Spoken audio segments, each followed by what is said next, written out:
السلام علیکم ورحمۃ اللہ وبرکاتہ نحمدہ ونصلی علی رسولہ الکریم اما بعد فاعوذ باللہ من الشیطان الرجیم بسم اللہ الرحمن الرحیم رب اشرح لی صدری ویسر لی امری واحلل عقدۃ من لسانی یفقہوا قولی اللہم صل علی محمد وعلی آل محمد کما صلیت علی ابراہیم وعلی آل ابراہیم انک حمید مجید اللہم بارک علی محمد وعلی آل محمد کما بارکت علی ابراہیم وعلی آل ابراہیم انک حمید مجید۔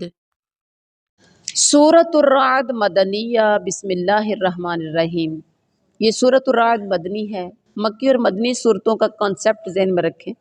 مکی جو ہجرت سے پہلے نازل ہوئی، مدنی جو ہجرت کے بعد نازل ہوئی۔ ٹو دی پوائنٹ بات۔ بسم اللہ الرحمن الرحیم، شروع اللہ کے نام سے جو بڑا مہربان نہایت رحم والا ہے۔ قصہ یوسف کے بعد اب سورۃ الرعد سٹارٹ ہو گئی ہے۔ الف لام میم را۔ ایک بات ذہن میں رکھیں، لام جو کیا ہے آپ لپس کو آگے آپ نے میم پہ دبانا ہے اور ناک میں آواز لے کے جانی ہے۔ اس کو غنہ کہتے ہیں۔ کیا بولتے ہیں؟ میم مشدد اور نون مشدد پر غنہ ہوگا، ایک الف کے برابر، ایک انگلی کے برابر۔ پھر غور سے ذرا سنیے گا، الف لام میم را۔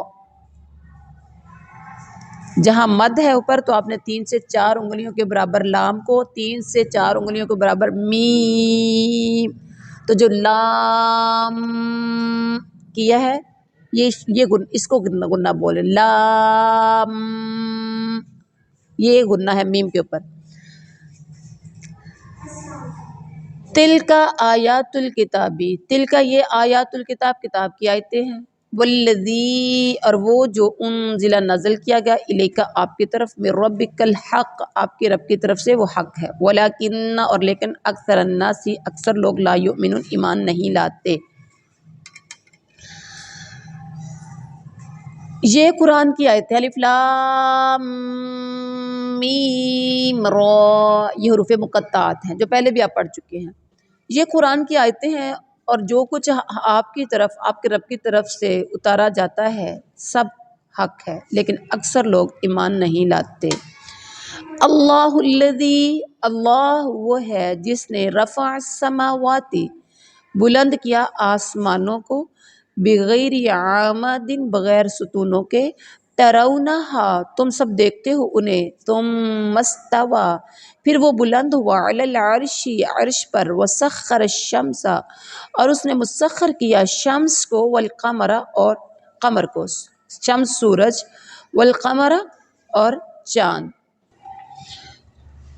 کل یجری کل یجری ہر ایک چل رہا ہے، لاجل مسمی ایک مقررہ وقت کے لیے، یدبر الامر وہ تدبیر کرتا ہے کام کی، یفصل الآیات وہ تفصیل سے بیان کرتا ہے اپنی نشانیاں، لعلکم تاکہ تم بلقاء ربکم اپنے رب کی ملاقات کا، توقنون تم سب یقین کر لو۔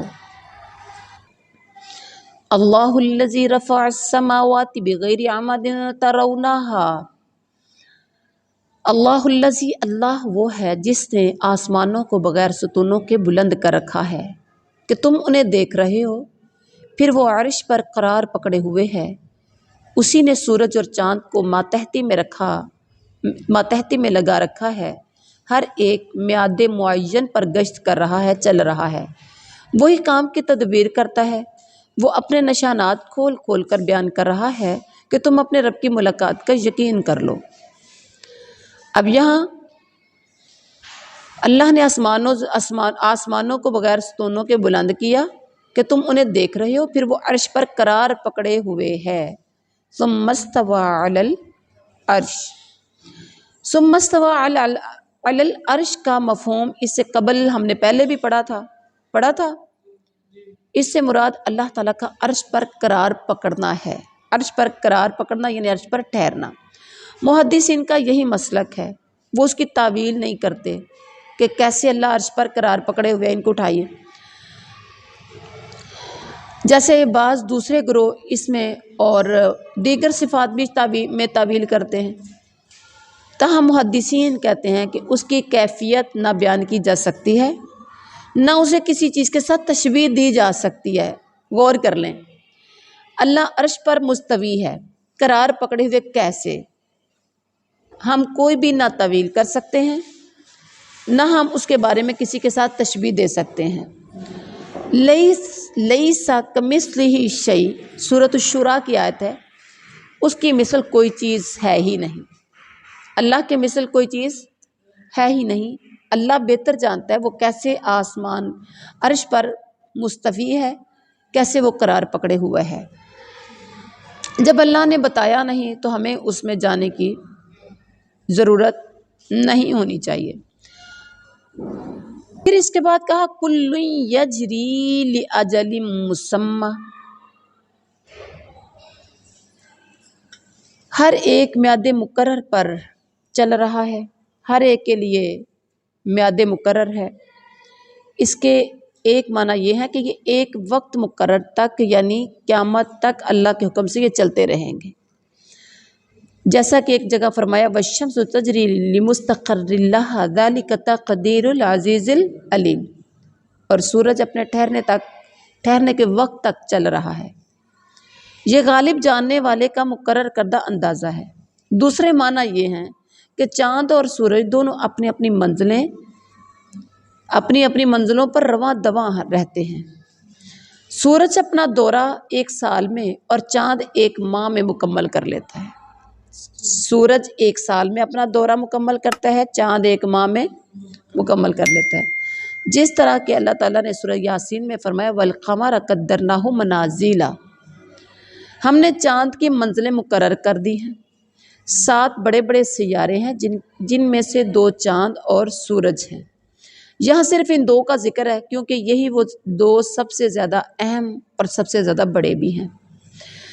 جب یہ دونوں بھی اللہ کے حکم کے تابع ہیں تو دوسرے سیارے تو بطریق اولیٰ جو چھوٹے چھوٹے ہیں وہ تو اللہ کے زیادہ تابع ہوں گے، اور جب یہ اللہ کے حکم کے تابع ہیں تو یہ معبود نہیں ہو سکتے۔ چاند اور سورج اللہ کے حکم کے تابع ہیں تو پھر یہ معبود کیسے ہو گئے؟ جیسے مشرکوں کا عقیدہ ہے، معبود تو وہی ہے جس نے ان کو مسخر کیا ہے۔ اس لیے فرمایا چلانے والے میں زیادہ پاور ہوتی ہے کہ چلنے والے میں؟ چلانے والے میں نا۔ لا تسجدوا للشمس ولا للقمر واسجدوا للہ الذی خلقہن ان کنتم ایاہ تعبدون۔ سورۃ حامیم سجدہ میں آتا ہے کہ سورج اور چاند کو سجدہ نہ کرو بلکہ سجدہ اللہ کو کرو جس نے انہیں پیدا کیا ہے، اگر تم صرف اس کی عبادت کرنا چاہتے ہو۔ اور ایک اور جگہ پر فرمائے والشمس والقمر والنجوم مسخرات بامری، سورج چاند اور تارے سب اللہ کے حکم کے تابع ہیں۔ اس کے بعد کیا فرمایا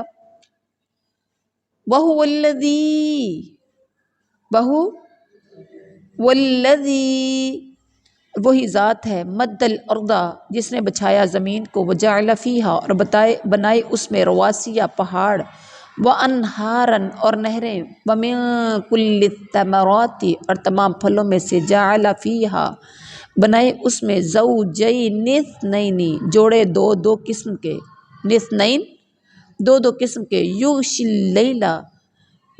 اللیل وہ ڈھانپتا ہے رات کو، النہارا دن، یغشی اللیل النہارا ڈھانپتا ہے رات سے دن کو، ان فی ذالک بے شک اس میں لآیات لقوم یتفکرون یقیناً نشانی ان لوگوں کے لیے جو غور و فکر کرتے ہیں۔